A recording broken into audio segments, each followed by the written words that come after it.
Okay, this is a padlock that goes to our pickleball court, and it is very hard to get closed. And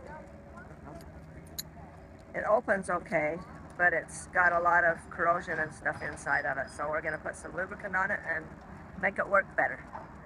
We have our AIM product here, and I'm just going to put a drop down inside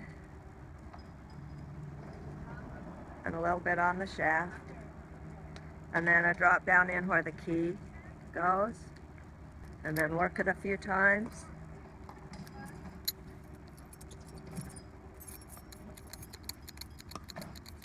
Already that's going a lot easier. In and out. Good as new.